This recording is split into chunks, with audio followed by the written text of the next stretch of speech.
David's first step onto the galactic station Zephyr 9 was supposed to be just another job. The hum of the station buzzed in his ears, a sprawling nexus of trade routes and political intrigue far beyond the scope of his usual assignments. As he navigated through the crowded docks, his contact, a gruff human coordinator named Jonas, greeted him with a firm handshake. "David, glad you could make it. This place is a mess, and your skills come highly recommended." David smiled, adjusting his tool belt. "Just point me where the trouble is. I'm here to fix more than just leaky pipes." Jonas led him through the labyrinthine corridors, detailing the station's complexities and the myriad species it hosted. "You'll see all sorts here. Keep your head down and your opinions to yourself, and you'll get along fine." Their path took a sudden detour as a procession of alien diplomats from various planets crossed ahead, their guards eyeing the corridors suspiciously. David paused, his curiosity piqued by the colorful array of beings, each adorned in vivid ceremonial attire. "Who are they?" David asked, nodding towards the procession. Jonas lowered his voice. "Diplomats. Rumor has it they're not just here for trade negotiations. There's a bigger game afoot." Before David could inquire further, a sudden commotion erupted. Shouts filled the air, and the crowd began to scatter as a figure dashed through, nearly colliding with David and Jonas. It was another human, breathless, with a panicked look in his eyes. He glanced back nervously, as if expecting pursuit. "Help me, please," the man gasped, grabbing David's arm. "They're after me." Jonas stepped back, his hand reaching for a concealed device. "Who's after you? Speak." "I'm Eric, a translator. I overheard something I shouldn't have. Plans, alliances against the Draconis Authority," Eric stammered, his voice trembling. David looked at Jonas, then back at Eric. His instincts as an engineer always solving problems kicked in. "We can't just leave him. Let's get him somewhere safe and find out what he knows." Reluctantly, Jonas nodded. "All right, but we do this quietly. My quarters are nearby." The trio hurried through less frequented corridors, the distant sounds of the station's daily hustle fading behind them. Once inside Jonas's quarters, David helped Eric onto a chair, while Jonas secured the door. "Now, tell us everything," David urged, his engineer's curiosity now fully entwined with the unexpected adventure. Eric took a deep breath, his eyes darting between his two saviors. "During a translation session, I intercepted communications about a coalition forming. Some species want to challenge the Draconis, but it's more than just politics. They believe in a peaceful resistance, a way to end the authorities' grip without war." Jonas scoffed. "Peaceful, huh? I've seen what the Draconis call peace." David pondered the information, his mind racing with possibilities. If what Eric says is true, we might be in a unique position to help or get caught in the crossfire. Jonas looked at David, then at the trembling translator. "All right, we're in this now. Let's figure out our next move. But remember, we need to be smart about this. We're not just engineers and coordinators anymore." As they began to strategize, David felt the weight of the situation settle upon him. This was no ordinary job on Zephyr 9, and he was no longer just an engineer. He was now part of something that could change the course of the galaxy. Chapter 2. Unlikely Alliance. David, Jonas, and Eric convened around a dimly lit table in the back corner of the station's most secluded tavern, a place Jonas assured was safe from eavesdroppers. They had brought along another ally, Luca, an old friend of Jonas and a savvy navigator familiar with the station's less official routes. "So, what's the plan?" Luca asked, scanning their surroundings with practiced caution. David laid out the blueprints of the station they had procured earlier. "We need to understand how deep these alliances go and what they're planning next. If Eric's information is solid, we could be on the brink of something big." Eric nodded, still shaken but eager to redeem himself. "The diplomats I translated for are meeting again tonight. I can get us near the conference room, but getting inside will be tricky." Jonas rubbed his chin thoughtfully. "Luca, you're the best at skirting security. Think you can handle it?" Luca grinned, a twinkle of excitement in his eyes. Give me a good distraction and I'll get us in. The group leaned in as David outlined the diversion. Jonas and I will handle the distraction. We'll feign a maintenance emergency. With the station's current disrepair, it won't raise eyebrows too much. Meanwhile, Jonas continued, Luca and Eric slip in with the crowd. Eric, you look like one of the staff, and Luca here can pretty much blend anywhere. As they split up to prepare, David felt the weight of leadership settling on his shoulders. He checked his tools and glanced at Jonas, who seemed to read his thoughts. We've got this, David. Just another job. Remember? Their plan went into motion as the evening crowds thickened. David and Jonas, dressed in their maintenance uniforms, accessed a main conduit junction and staged a power fluctuation. Alarms blared momentarily, drawing security away from the diplomatic wing. Meanwhile, Luca and Eric used the chaos to merge with a group of station technicians heading towards the meeting area. Luca whispered to Eric, Remember, act like you belong. Confidence is key. Inside the meeting room, hidden behind a decorative panel, Luca and Eric listened intently. Voices of various pitches and accents discussed alliances, trade embargoes, and strategic placements around the Draconis territories. Eric whispered to Luca, recording devices in hand. They're planning a series of non-violent protests and supply disruptions. They want to weaken the Draconis economically. Luca nodded, capturing every word. This is good stuff, but we need to get out before they wrap up. Back at the junction, David and Jonas monitored the situation.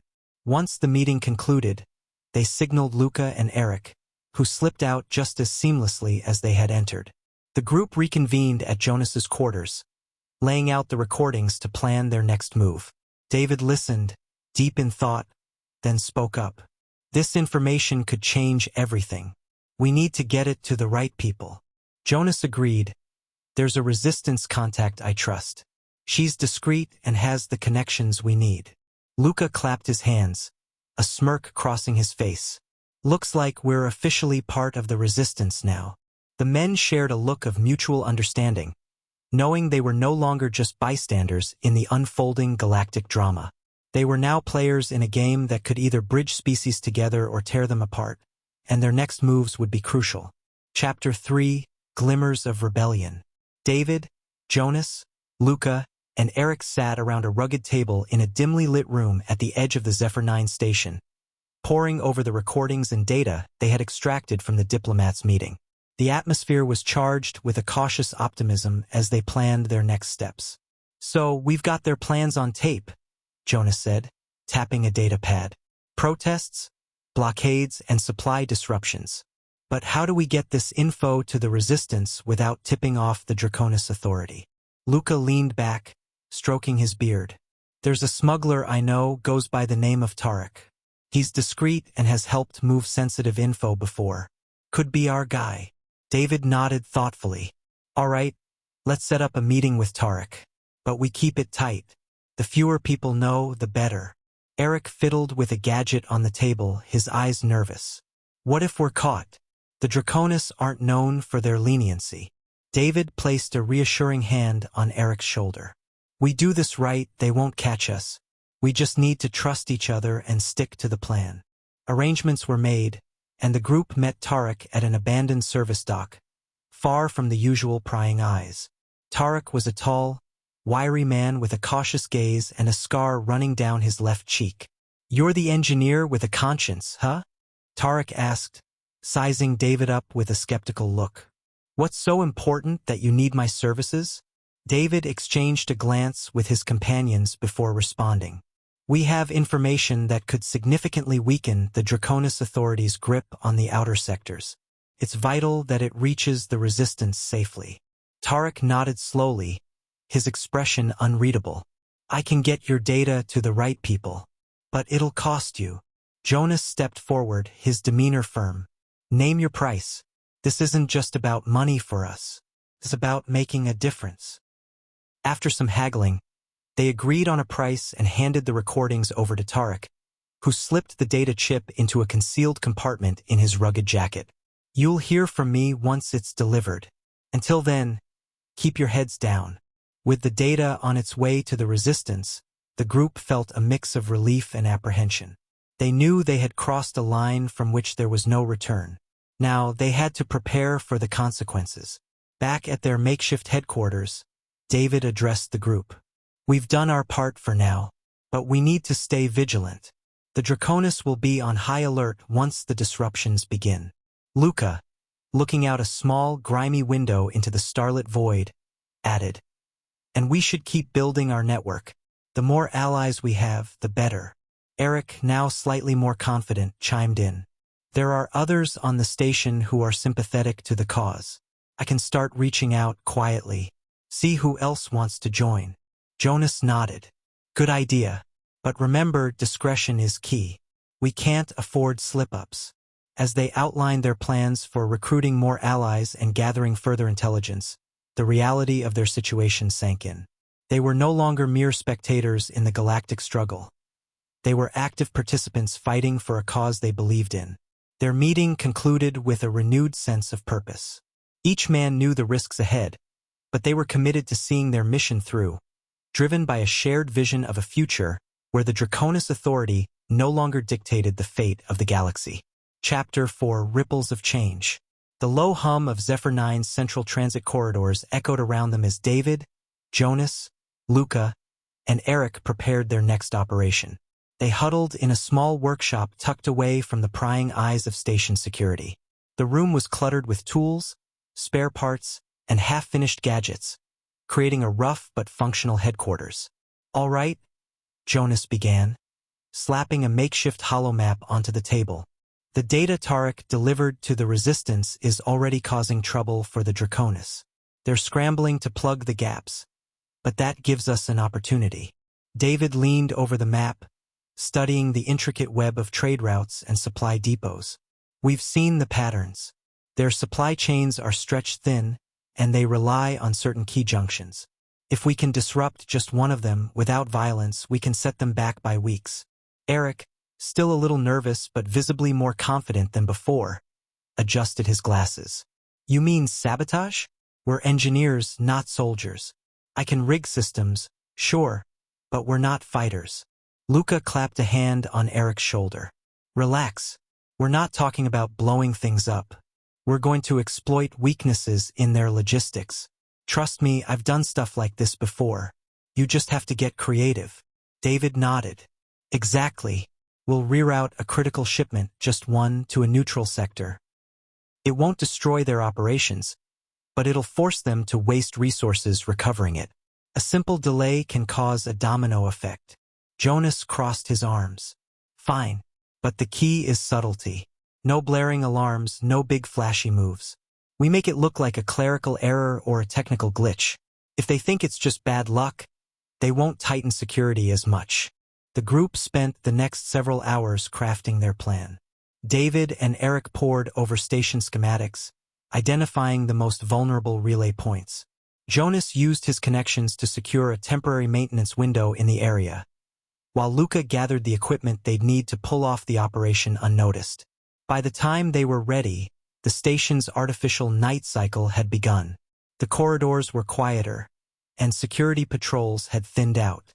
Dressed in their maintenance uniforms, they blended in with the sparse traffic. David carried a toolkit that contained more than just wrenches and screwdrivers. Hidden compartments held the delicate gadgets Eric had cobbled together, devices designed to reroute cargo tags and confuse automated loaders. "Keep it cool," Jonas murmured as they approached their target junction. "We're just a routine maintenance crew fixing a minor issue." They nodded in agreement. Luca took point, chatting with a board dock worker to keep him distracted, while David and Eric worked on the relay controls. David knelt by the control panel, his fingers flying over the keypad as he bypassed security protocols.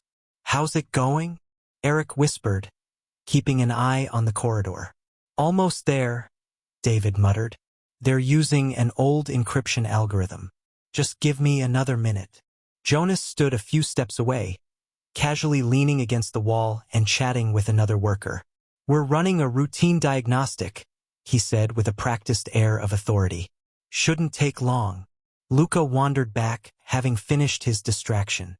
"We're clear for now. Make it quick. David grinned as the control panel chirped softly. Got it. The shipment's route is altered. When it leaves here, it'll head straight for the neutral zone. Eric sighed in relief. Nice work. Let's get out of here before anyone notices. The four of them packed up their tools and strolled away as if nothing unusual had happened. Once they reached their safe house, the tension finally eased. That went smoother than I expected, Jonas said, sitting down heavily. If we keep this up, we'll have them chasing their tails without firing a single shot. David leaned back in his chair, feeling a rare moment of satisfaction.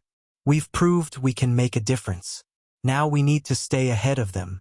They'll catch on eventually, but if we keep moving and keep adapting, we can keep them off balance. Luca grinned. Sounds like you're getting the hang of this. David chuckled. Maybe. Or maybe I just hate seeing them push people around and think no one can fight back. Eric, still somewhat jittery, spoke up. But what if they trace it back to us? They have resources we can't even imagine.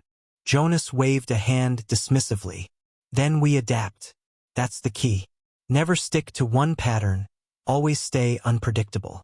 The group nodded in agreement.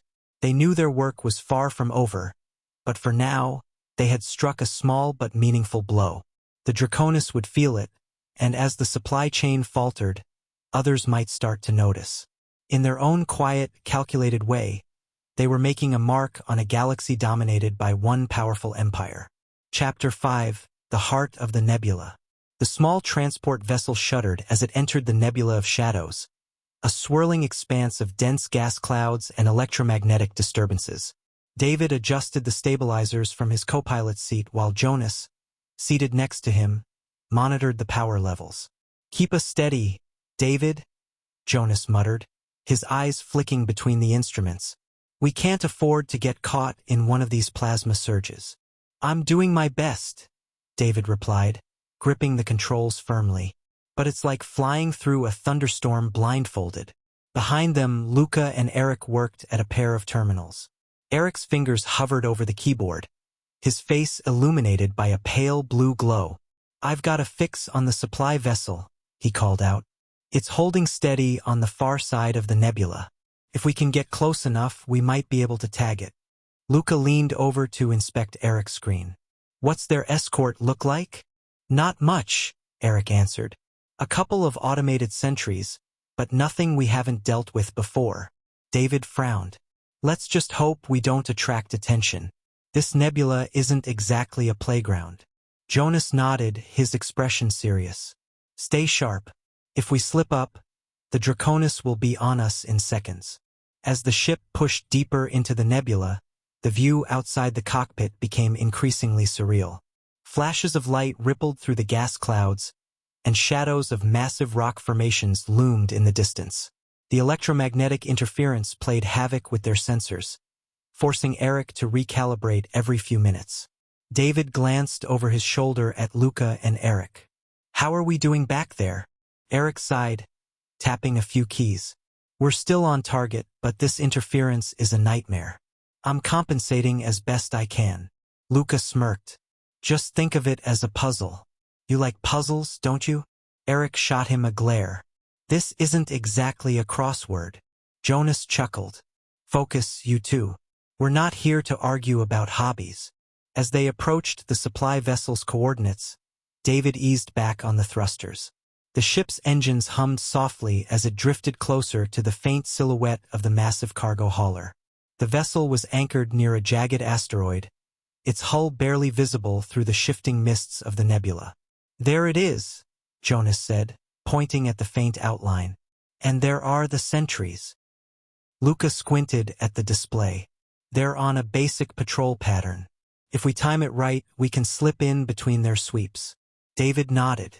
Let's make this quick. Eric, have you got the tagging module ready?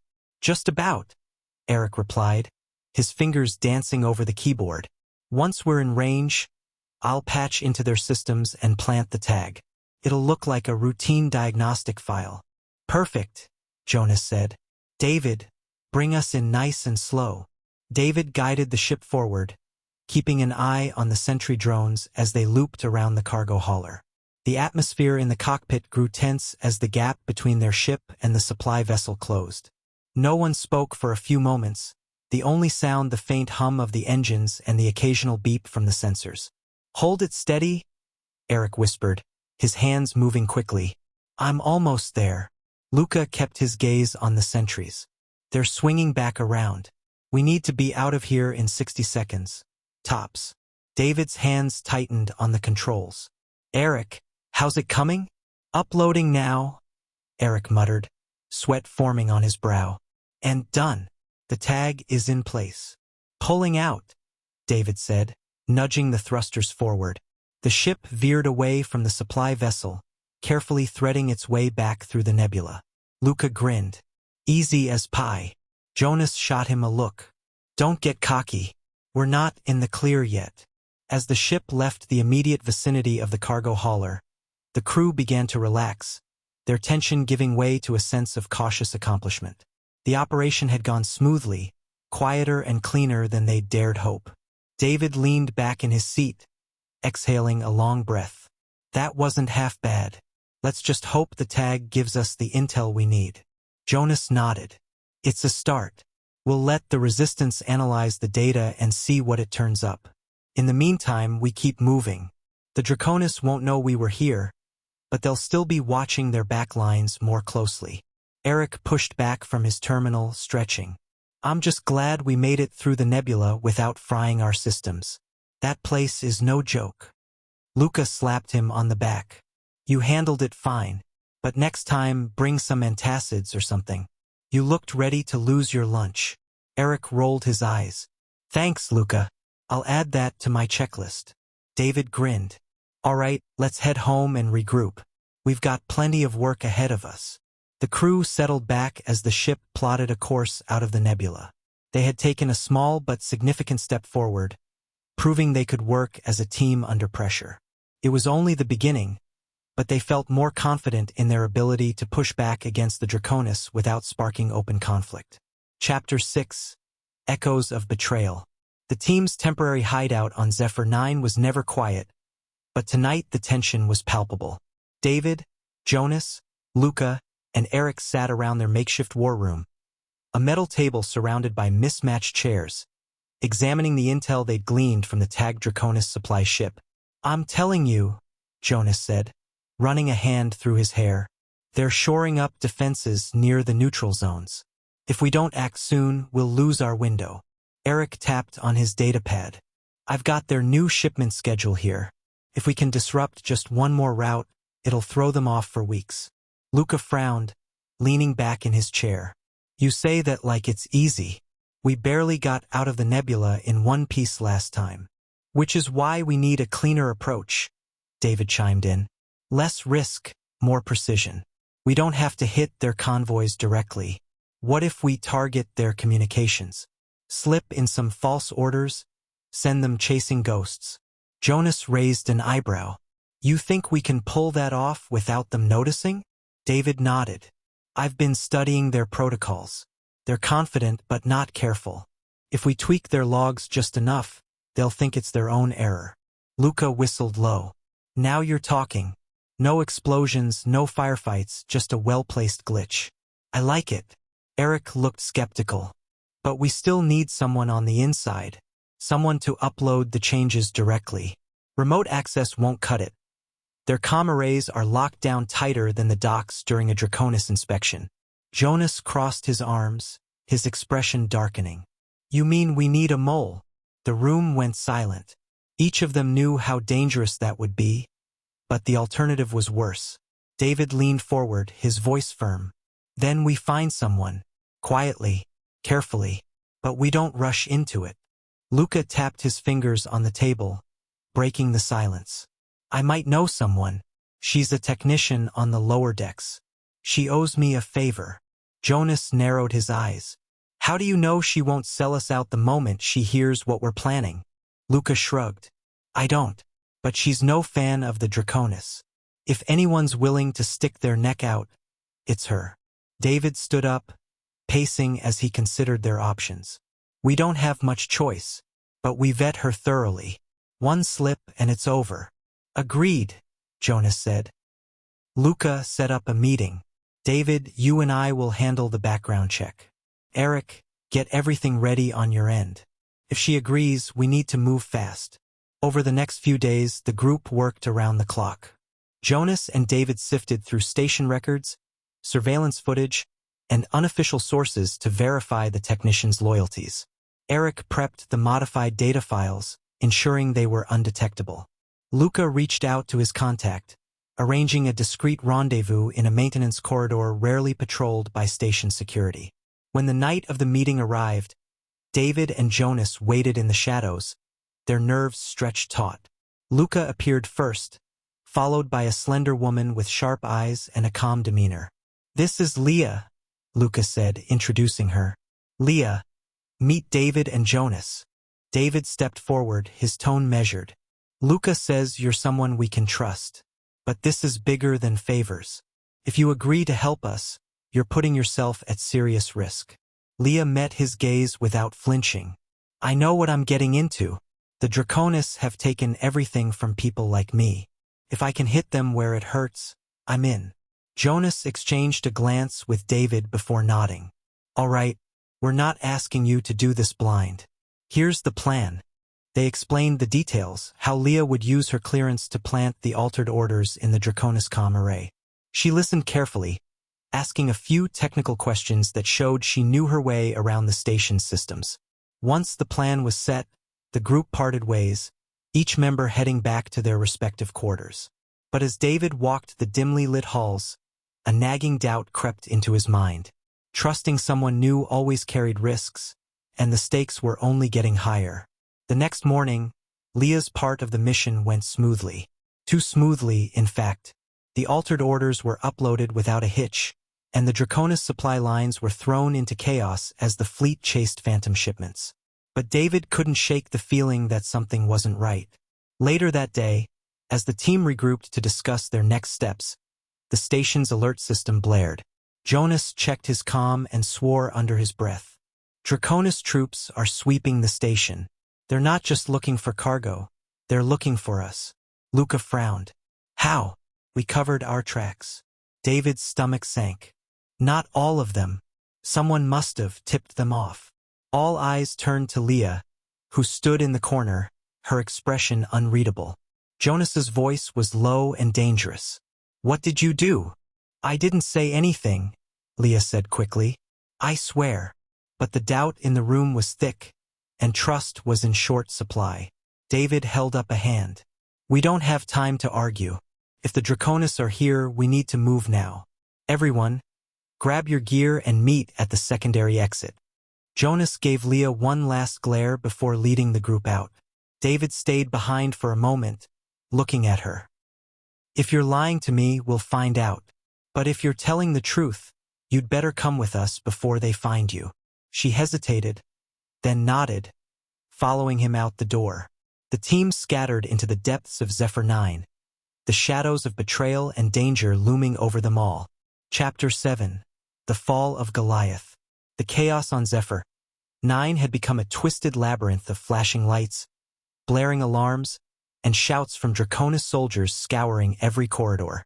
David, Jonas, Luca, and Eric moved quickly and silently, their gear strapped tightly to their backs, keeping to the maintenance shafts and lesser-used corridors. Leah trailed close behind, her face pale but determined. "Secondary exits ahead," Jonas said, pausing at a hatch. He glanced at Leah again. "Still sure you didn't talk?" "I didn't say anything," Leah said firmly, though her voice trembled. "If someone betrayed you, it wasn't me." Jonas's eyes narrowed. "Time will tell. Let's move." David pushed open the hatch, peering into a dimly lit storage room. "Clear. But we can't use the main dock. They'll have it locked down." Luca grinned faintly. "Then we'll make our own exit." Eric looked skeptical. "You've got a ship hidden somewhere?" "Not exactly," Luca said. He motioned for them to follow. "But I know where we can, borrow one." The group slipped into another set of tunnels, guided by Luca's confident steps. Leah kept glancing over her shoulder, her unease growing with every passing minute. "This station feels like it's closing in on us." "It is," Jonas said gruffly. That's why we need to get off it before the Draconis block every route out. David picked up the pace, his mind racing. Luca, where exactly are you taking us? A repair bay on the lower levels, Luca replied. The owners, let's say, not picky about who rents his vessels. We just need to convince him it's an emergency and take whatever's available. Convince him? Eric asked. Or bribe him? Luca shrugged. Either works. They reached the repair bay, a dimly lit space filled with half-assembled freighters, shuttles, and cargo haulers. The air was thick with the smell of grease and burnt metal. A stocky alien with 3 glowing eyes emerged from beneath a ship's hull, wiping his hands on a filthy rag. You're not scheduled customers. The alien grunted, his voice deep and gravelly. Luca stepped forward with a practiced smile. No, but we've got a special request. We need something fast and ready to go. Right now. The alien tilted his head, his glowing eyes narrowing. Fast and ready costs extra. Money's not a problem, Jonas said, pulling out a credit chip. But we're in a hurry, so no questions, all right? The alien snorted but pocketed the chip. Bay 5. It's not pretty, but it'll get you out of here.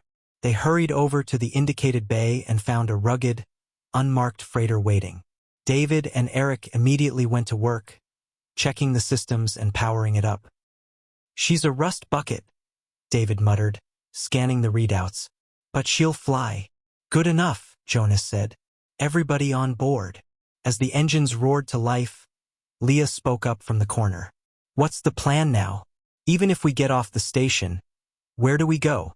David glanced back at her. We regroup with the resistance. The data we've gathered is too valuable. If the Draconis are closing in, it means we've rattled them. We need to keep the pressure up. Eric nodded, his fingers dancing over the navigation console. I've got a rendezvous point with Resistance Command, a secure outpost in neutral space. If we make it there, we'll be safe for a while. Jonas grunted. Safe is a strong word, but at least we'll have allies. They lifted off, the freighter shuddering as it pushed through the station's docking shield. The view screen showed Zephyr, 9 shrinking behind them, its bright lights flickering against the void. The comm crackled to life, a stern Draconis voice demanding their identification and clearance. Ignore it, Jonas said. Get us into hyperspace before they send interceptors. Eric worked quickly, the ship's hyperdrive spooling up. It'll take a minute. Keep an eye on that scanner. David watched the radar intently, seeing the faint blips of Draconis patrols closing in. They're scrambling fighters. We don't have much time. Come on. Come on, Eric muttered, slamming a console panel shut. Hyperdrive is charged. Jumping in 3, 2. A flash of light swallowed the freighter as it shot into hyperspace. For a brief, weightless moment, the crew felt the tension lift. Then the ship stabilized, and the hum of the engines became steady once more. That was too close, Luca said, leaning back against a bulkhead. But we made it. David sat down, exhaling slowly. This isn't over. The Draconis won't stop just because we escaped. We need to keep moving, keep disrupting their supply lines. If we stop now, everything we've done so far will be for nothing. Jonas nodded, his expression grim. We keep fighting, but we need to be smarter. We can't afford any more mistakes or traitors. He looked at Leah, who met his gaze without flinching. You can think what you want, she said, but I'm not your enemy. David stepped in, placing a hand on Jonas's arm. Let's focus on the next step. We've got bigger problems than pointing fingers right now. Jonas held his gaze for a moment before turning away. Fine, but I'm not letting my guard down. The freighter sped on through hyperspace, carrying them toward the Resistance outpost. They knew the journey ahead would be even more dangerous, but for now, they had gained a small victory. Each man on that ship, Jonas, David, Luca, and Eric, understood that this was only the beginning. The Draconis were still out there, still powerful, and still hunting them. But together they would face whatever came next. Chapter 8. A New Dawn. The Resistance outpost lay hidden deep within the mists of Eleron, a swirling sea of opaque blue clouds that masked its location from even the most advanced Draconis scanners. As the freighter broke through the final layer of the nebula, the crew caught sight of the station, a sprawling structure of interconnected modules, glimmering faintly against the haze. David guided the ship into one of the docking bays, his hands steady on the controls. There she is. Home sweet home, at least for now.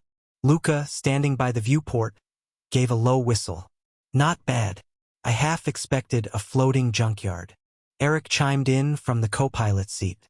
Looks like they've done some upgrades since the last data files I saw. They're more fortified than I thought. Jonas, sitting in the back of the cockpit, crossed his arms. Let's just hope it's enough. The Draconis won't let us rest for long. As they disembarked, a delegation of resistance members greeted them. Among them was Commander Rinna, a tall, broad-shouldered human woman known for her sharp mind and no-nonsense approach. "Welcome to Eleron," Rinna said, her voice carrying the authority of someone who had seen far too many battles. "I hear you brought us something valuable." David stepped forward, holding out a small data chip. "Everything we've gathered. Supply routes, troop movements, even hints of internal conflicts within the Draconis ranks. It's all here." Rinna nodded and gestured for her second-in-command, a wiry man named Cole, to take the chip. "We'll analyze this immediately. Good work. But don't think you're off the hook. If you're staying here, you're going to be put to use." Jonas smirked. "We wouldn't expect anything less. What's the current situation?" Rinna led them to a central briefing room where holographic projections filled the air. Maps of star systems, fleet positions, and resistance outposts hung suspended in blue light. "The Draconis Authority has been tightening its grip on the outer sectors," Rinna explained. "Your intel has already given us an edge, but they're not going to back down. We need to keep up the pressure. Cut their supply lines, disrupt their communication hubs, and make them question every move they make." David studied the maps, his engineering mind already piecing together strategies. "If we can push them into overextending, they'll have to pull back their forces. It won't be an outright victory, but it'll give us room to grow." Luca, leaning on the table, nodded. "And if we can get some of the other neutral systems on our side, we won't have to do it all alone." Rinna tapped a section of the map, highlighting a cluster of unaligned planets. "We've been in talks with some of them, but they're hesitant. They need to see that we can win, or at least that we can survive." Jonas cut in. "Then we show them. Hit the Draconis hard, make them stumble. Once the neutrals see the Authority can bleed, they'll join us." Rinna gave him a rare smile. "You think like a soldier." "I like that. All right, let's get to work. David, I want you and your team to coordinate with our technical division. We'll need every trick you've got to keep our comms secure and our supply chains hidden." As the meeting broke up, David pulled his crew aside. "Looks like we've got a new base, new allies, and new targets. But we need to stay sharp. The Draconis won't stop hunting us just because we found a safe harbor." Eric adjusted his glasses, looking over the schematics Cole had handed him. "With these resources, we can do a lot more than just run. We can actually start turning the tide." Luca slapped David on the back. "You're starting to sound like you actually believe we can win." David gave a half-smile. "Maybe I do, but that's a long way off. For now, we focus on the next step." As the team settled into their new roles, they began laying the groundwork for the Resistance's next moves. David worked closely with the tech division, developing new ways to bypass Draconis security protocols. Eric and Luca coordinated with logistics teams, ensuring that supplies were routed efficiently and securely. Jonas took on a leadership role, using his experience to guide both new recruits and seasoned fighters. The days turned into weeks, and while the constant threat of discovery loomed, the crew found a sense of purpose. They weren't just running anymore. They were building something that could challenge the Draconis Authority on equal footing. One evening, after a long day of planning, David and Jonas sat in the small mess hall, nursing cups of the station's bitter coffee substitute. "I never thought I'd end up here," David said, staring into his cup. "Fighting an empire, helping lead a resistance." Jonas smirked. "Neither did I. But life's funny like that. You follow the work, keep your head down, and then one day you look up and realize you're in the middle of something that actually matters. David nodded slowly. Do you think we can really pull it off? Not just survive, but actually make a difference. Jonas leaned back, his expression thoughtful. We're not alone anymore. We've got people who believe in the cause. And with each step we take, it gets harder for the Draconists to ignore us. I'm not saying it'll be easy, but yeah, I think we've got a shot. David took a sip of his coffee, a small spark of determination in his eyes. Then we keep at it, one step at a time. Jonas raised his cup in a mock toast. One step at a time. And so they carried on, each day bringing new challenges, new risks, and new opportunities. The fight was far from over, but together, they had found a way forward.